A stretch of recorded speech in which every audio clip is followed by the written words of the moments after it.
शांति। 5-8-23 के महावाक्यों में प्यारे बाप दादा ने कहा, मीठे बच्चे, तुम अभी टिबाटे पर खड़े हो।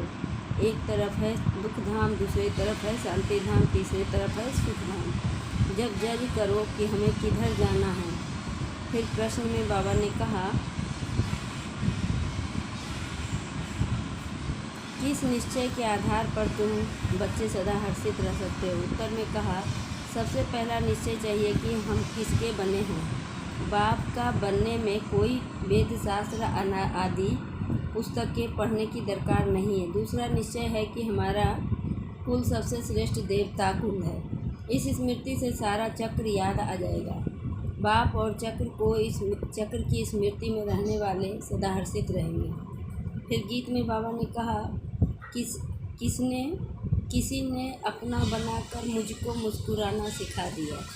ओम शांति। तुम बच्चों को तो पहले खुशी होती है कि हम किसके बने हैं। ऐसे नहीं कहेंगे कि हम गुरु के बने हैं।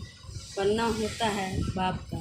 शरीर छोड़कर भी फिर बाप का बनना होता है। यहाँ भी बाप का बनना है। वेद शास्त्र आदि किसकी दरकार नहीं है। बच्चा पैदा हुआ तो बाप समझते हैं कि मेरी मिल्कियत का यह मालिक है। संबंध की बात है। तुम बच्चे भी जानते हो कि हम वास्तव में पहले भी पारलौकिक बाप श्री बाबा के बच्चे हैं। पहले हम आत्मा, पीछे हमको शरीर मिलता है। तुमको शरीर तो है। अब तुमको बेहद का बाप मिला है। उसने आकर अपना परिचय दिया है। तुम कहते हो, बाबा हम आपके हैं और कोई संबंध नहीं। बाप के बच्चे बने हो यह कहते हैं। मैं कोई गुरु गोसाई नहीं हूँ। बोर्ड पर भी ब्रह्मा कुमार कुमारियों का नाम लिखा हुआ है तो जरूर बाप का भी होगा। लिखते भी हो हम ब्रह्मा कुमार कुमारियाँ हैं। यह सब संबंध हुआ। माँ बाप का संबंध चाहिए। गाते भी हैं, तुम माता पिता हम बालक तेरे कृपा से सुख धनेगे। आत्मा को जैसे बाप वह अविनाशी याद है। हम आपके जब बालक बनेंगे तब हम बरसा लेंगे। अभी तुम जानते हो हम माता पिता के बने हैं। हम शिव बाबा के बच्चे हैं तो ज़रूर बाप और बरसा याद आता है। तुमको कोई पुस्तक आदि नहीं पढ़ाया जाता है। तुमको तो सिर्फ निश्चय कराया जाता है। बाप के बने हो तो अब उनको याद करो। बाप कहते हैं, मेरे को याद करने से तुम ऐसा लक्ष्मी नारायण बनेंगे। कितनी सहज बात है।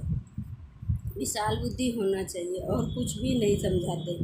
सिर्फ अपने कुल की बात ही बतलाते हैं कि कैसे हम 84 के चक्र में आते हैं। बाकी वेद शास्त्र आदि पढ़ने से भी तुमको छुड़ाते हैं। बाप को ही याद करते रहना है। यह भी बुद्धि में है कि यह सृष्टि चक्र कैसे फिरता है। उसके आदि मध्य अंत को जानने से ही तुम ऊंच से ऊंच बनते हो।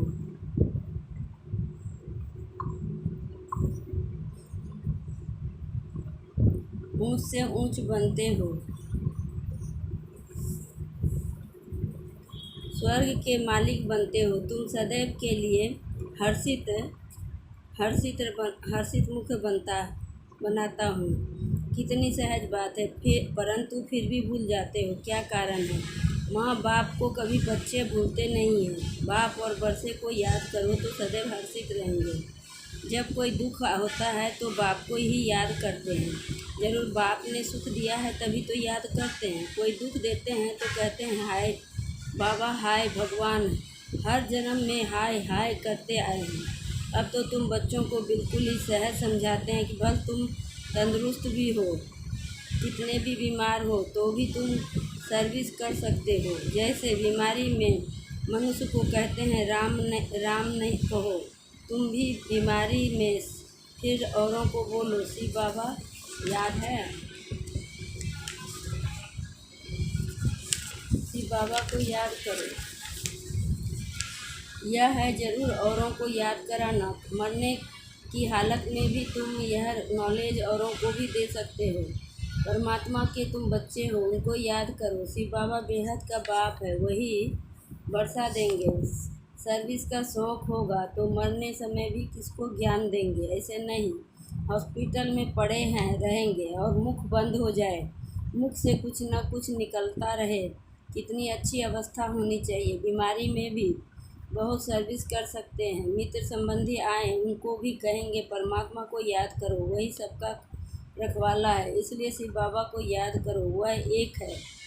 वर्षा भी सबको एक से मिलता है। लौकिक संबंध में वर्षा मेल को मिलता है। कन्या है ही 100 ब्राह्मणों से उत्तम, पवित्र को दान दिया जाता है। तुम कन्याएं सबसे पवित्र हो, इसलिए कहते हैं हम कन्या को दान देते हैं। वह बड़ा दान समझते हैं, वास्तव में वह कोई दान होता नहीं है। दान तो अभी तुम करते हो, कहते हो हम अपनी कन्या शिव बाबा को देते हैं स्वर्ग की महारानी बनने के लिए, परंतु कन्या भी ऐसी अच्छी पढ़ी लिखी हो, अपने दैवी कुल की हो और जो समझाने में झट समझ जाए। सर्विसेबल चाहिए।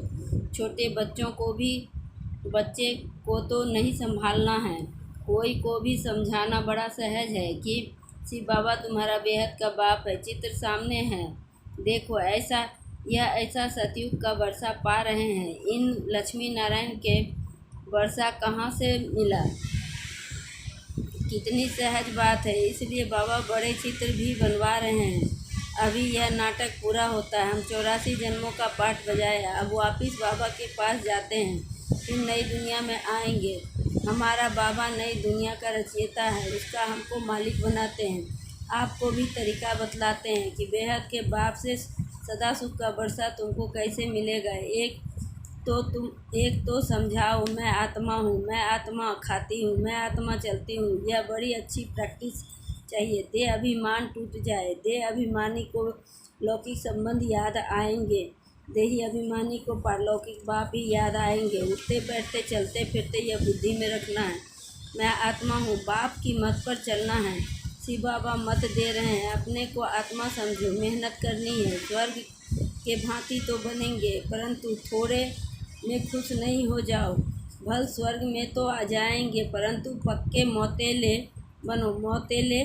मातेले उनको कहा जाता है जो बाप दादा को ही याद करते हैं, दूसरा कोई याद पड़ता तो वह सौतेले हो जाते हैं।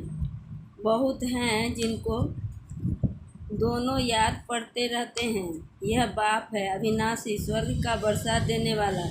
यह भी कुल है, वह भी कुल है, उनसे तो दुख ही मिलता है, बाकी अल्पकाल का क्षणभंगुर सुख का वर्षा मिलता है। अब बुद्धि में जज करना है कि हम किस तरफ जा रहे हैं और किस तरफ जाएं।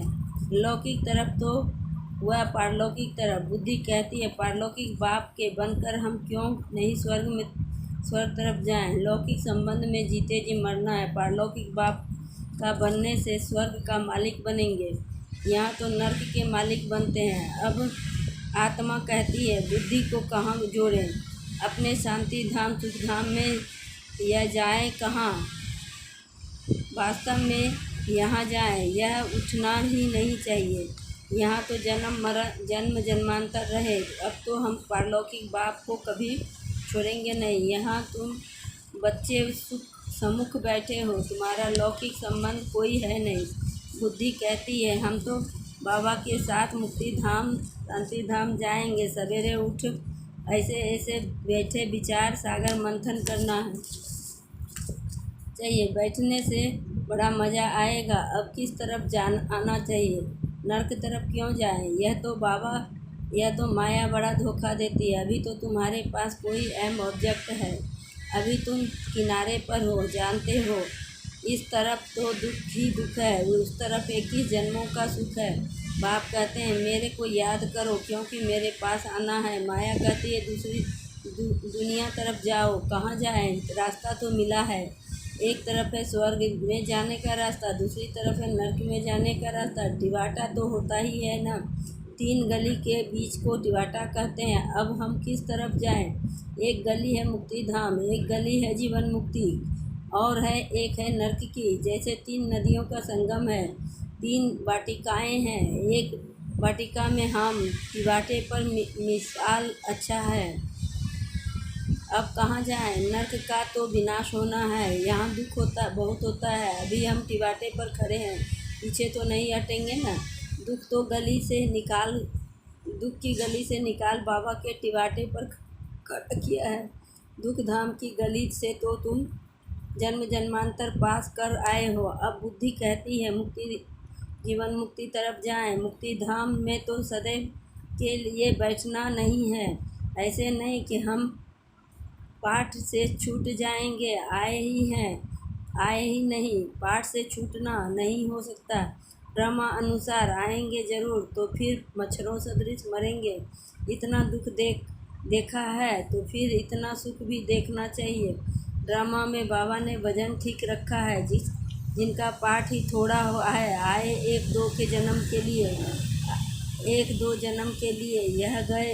अभी तुम टिवाटे पर खड़े हो, वह शांति धाम, सुख धाम। अगर शांति धाम जाना चाहते हो तो शांति धाम को याद करते रहो। मुक्ति को तो याद करना पड़े। पिछाड़ी वालों को मुक्ति धाम में जास्ती रहने का मुक्ति धाम ही जास्ती याद पड़ेगा। तुमको जीवन मुक्ति धाम याद पड़ता है। स्वर्ग में हम जल्दी